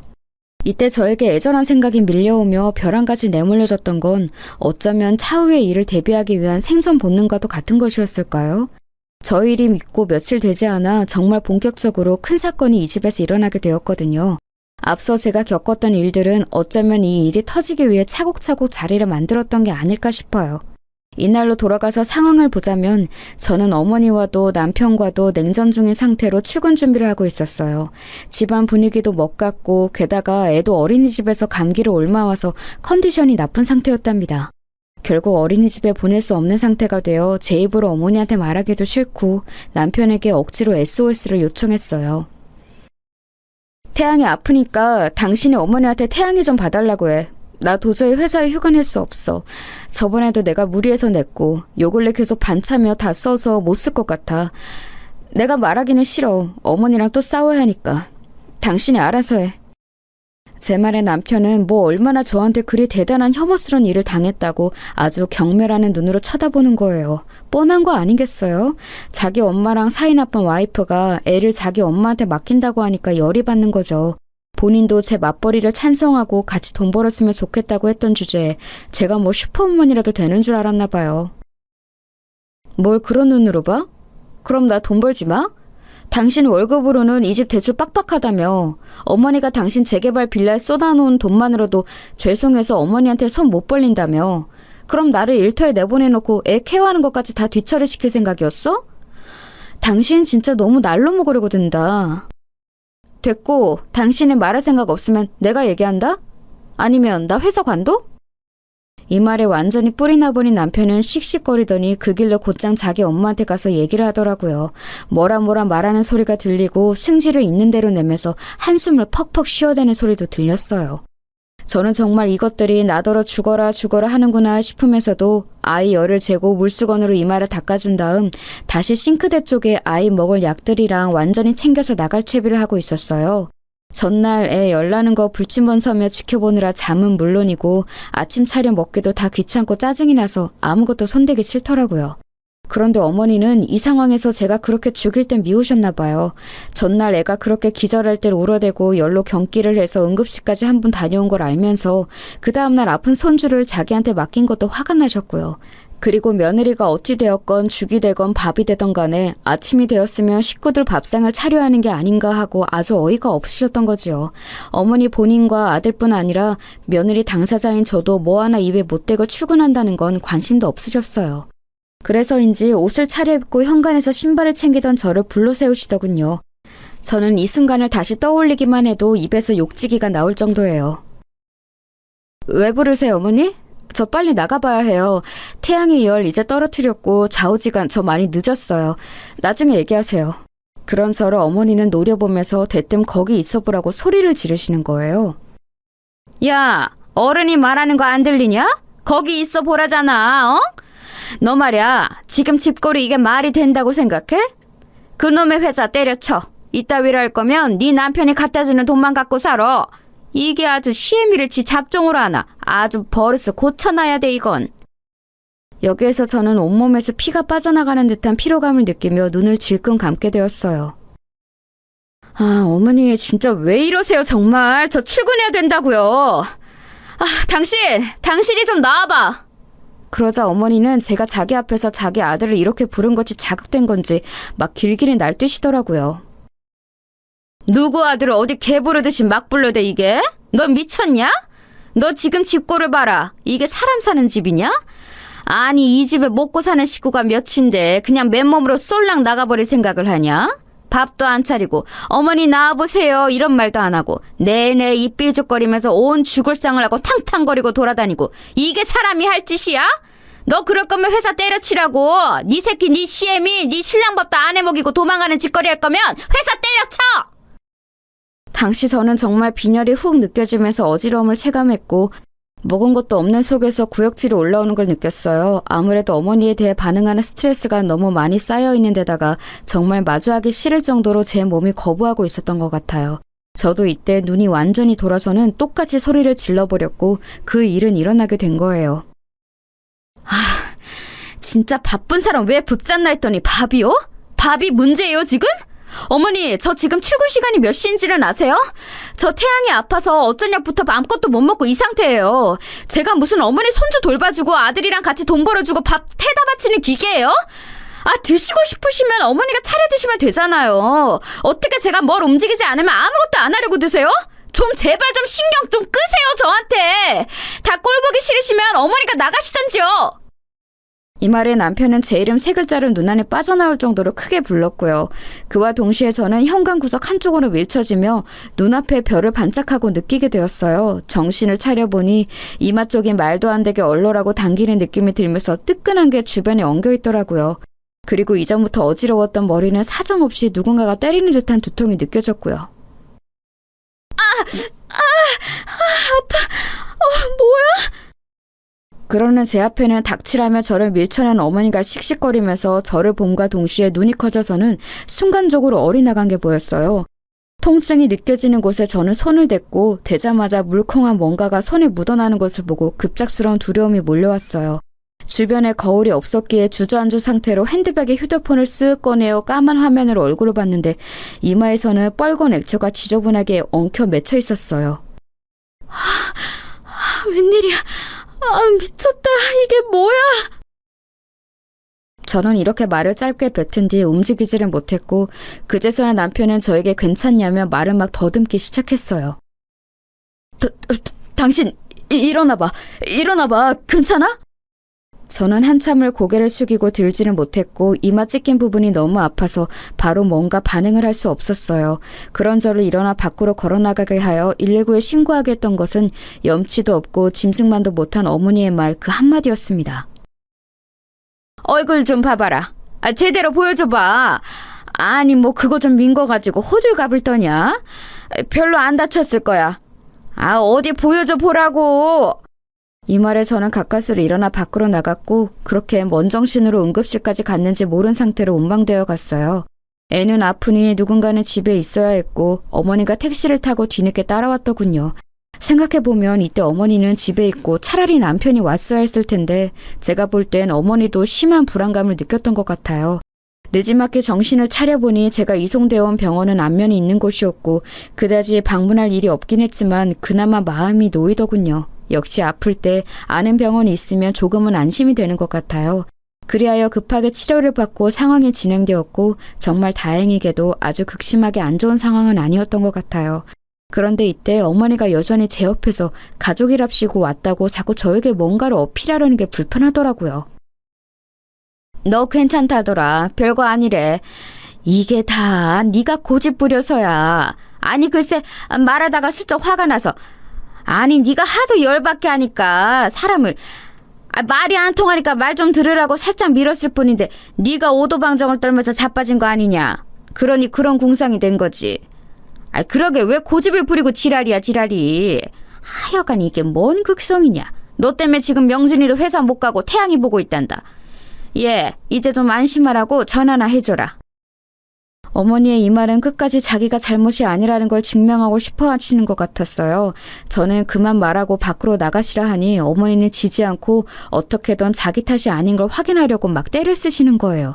정말 곧 죽어도 자기 잘못이 아니란 얘기를 들어야 나갈 기세였고 누워있는 상태로 뭔가 더 할 수 있는 것도 없는 저는 정말 죽을 맛이었어요. 헌데 그 와중에 이 상황에 있어서 저에게 반드시 필요했던 사람이 이 자리에 나타나게 되었어요. 원래대로라면 그 대상은 남편이라는 역할이 해야 했겠지만 이제 저에겐 원흉 그 이상도 그 이하도 아닌 존재고요. 저를 이 미칠 것 같은 상황에서 건져내주신 건 여기 병원장님이셨어요. 얼핏 보면 한낱 일반인인 제가 응급실로 실려와서 이런 시고창 속의 골치를 앓고 있는데 병원장님이 무슨 상관이라서 구세주라고 하는지 이해가 안 가시죠? 하지만 글쎄요, 제 이마는 큰 상처를 입고 회복 중이고 안 겪었으면 좋을 사고이긴 하지만요. 그날 그 일이 있고 그때 그렇게 맞물려서 만나게 된 대상이 이 병원장님이 아니었다면 저는 지금에 이르는 결과를 손에 얻을 수 없었을 거예요. 당시 제가 실려온 곳의 병원장님은 이제서 말을 하는 거지만 돌아가신 저희 아빠와 친분이 있는 분이었어요. 친분이랄까, 이 병원장님 말씀으론 우리 아빠한테 대단한 신세를 졌다고 말하셨는데요. 저도 정확한 상황은 모르지만 아빠에게 큰 은혜를 입었다고 하시더라고요. 제가 처음 개원을 할 때 어르신께 많은 조언을 구했고 도움을 받았었죠. 초반에 사기에 휘말릴 뻔했는데 용케도 그걸 중간에서 해결을 해주신 덕분에 무사히 개원도 하고 지금에 이르게 된 거예요. 아마도 저의 친정아빠와 연결된 고리가 있으셨던 것 같고 중간에서 아빠가 해결해 주신 문제가 있었던 것 같아요. 그래서 아빠가 돌아가시기 전에 몇 번 여기서 치료를 받으셨던 적도 있었거든요. 근데 제 개인적인 일로 드나들어 본 적은 한 번도 없었어요. 여하튼 이런 상황이 되어 병원장님은 제 편의를 봐주시겠다고 오셨는데 어찌되었건 뭐 때문에 이런 사태에 이르게 되었는지 아셔야 하잖아요. 저는 어머니를 나가시게 한 다음 상황을 얘기하려는데 어머니는 끝끝내 나가시질 않는 거예요. 병원장님과 제 관계에 대해 옆에서 대충 감을 잡으시는 것 같더니 점점 표정이 변해서는 뭔가 믿을 수 없다는 얼굴로 저를 여전히 노려보시더군요. 결국 이도저도 다 짜증이 나버린 저는 옆에 어머니가 있던 말던 상황을 말했어요. 보시는 대로 이거 어머니가 저 밀쳐서 이렇게 된 거예요. 전날 아픈 애기 돌보느라 잠도 못 자고 아침도 못 먹고 맡기고 출근하려는데 그것부터 불만이 많으셨고요. 저한테 소리소리 지르시다가 밀치셨고 이마는 이 모양이 되었어요. 그래서 여기 온 거예요. 이후로 어떻게 해야 될지 모르겠네요. 그 말에 병원장님은 자동으로 고개가 돌아가 어머니 얼굴을 빤히 보셨고 어머니는 살겠다고 막 자기 입장을 변호를 하는데 이런 얘기를 제 3자가 들었을 때 그렇게 쉽게 넘어갈 얘기는 아니잖아요. 병원장님은 계속해서 제 상황을 거듭 확인하셨고 어머니 얘기는 그다지 듣지 않으셨어요. 돌아가는 흐름을 보니 어머니도 뭔가 이상하다고 여겼던 모양이에요. 바짝 제 앞에서 몸을 숙여 완전히 예의를 차려 귀 기울여 얘기를 듣는 병원장님을 보고 그리고 계속해서 저의 친정아빠를 언급하는 걸 보면 그 속에서 뭔가를 느낄 법하죠. 심각한데요. 그냥 넘길 수 없는 일인 것 같아요. 그냥 다치고 치료를 하고 해서 넘어가긴 힘들겠네요. 이런 흐름 중 저는 제 입으로도 이런 말을 하게 될 줄은 몰랐지만 결국 뵙게 되었어요. 그 말에 어머니는 눈이 튀어나올 듯 기겁을 하셨고요. 신고하고 싶은데요. 도와주세요. 저 혼자서 하기는 힘들 것 같아요. 제 말에 병원장님도 크게 다른 생각은 없으셨는지 동의하시는 투였고 어머니는 거품 물고 아주 발악을 하시더라고요. 뭔 소리냐고 이걸 그렇게 다룰 일이냐면서 말이죠. 하지만 지저분한 모든 떼쓰기는 다 집어치우고 결론부터 말하자면 저는 병원장님의 도움을 받아 신고부터 시작하여 더 나아가 쉽게 진행되지 않았던 이혼까지 그리고 보상까지 다 이뤄나가게 되었어요. 본래 저는 신고까지는 생각을 굽힐 수 없었기에 이 정도로 하고 남편과의 관계를 지켜볼 예정이었는데요. 남편이 하는 짓거리를 보니까 이거 안 되겠더라고요. 무슨 수를 써서라도 이혼을 해야겠어요. 아니 저기요, 우리 엄마가 잘못한 거 아니에요. 저 사람도 우리 엄마를 밀었어요. 둘이 쌍방이에요, 쌍방. 그냥 말싸움 있잖아요. 별거 아니에요. 당신은 집안일을 왜 이렇게 크게 만들어? 야, 진짜 이 미친 인간이 말이에요. 어디서 은근슬쩍 지 엄마 죄를 덮으려고 저도 쳤다는 식으로 거짓말을 하더라고요.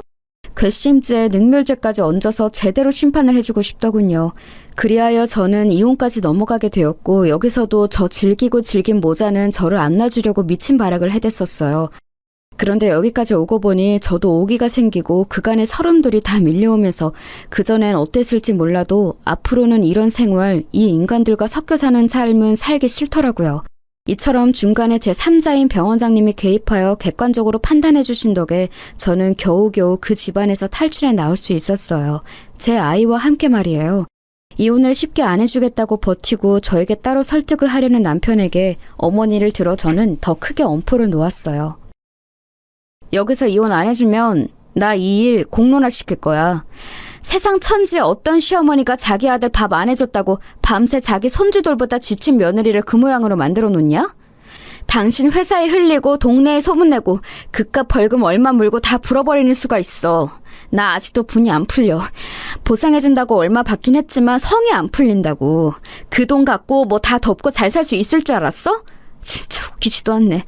좋은 말 할 때 이혼해주는 게 좋을 거야. 소송까지 가고 지저분하게 굴면 나도 어머니에 대한 거 하나하나 다 풀어버릴 거야. 그러면 당신이 나한테 제발 이혼 곱게 해달라고 빌게 될걸? 그래도 괜찮냐고 진짜. 이렇게 엄포를 놓았어도 초반에만 움찔하고 질척거리며 늘어지던 남편은 무조건 이혼을 강행시키려는 저에게 밀려 결국에는 손을 놓고 말더군요.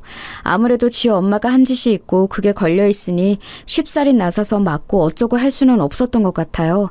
다시 생각해봐도 정말 너무 쓰레기 같고 함께해서 더러웠고 다시는 만나지 말자고 굳게 약속하고 싶은 결혼 생활이었어요.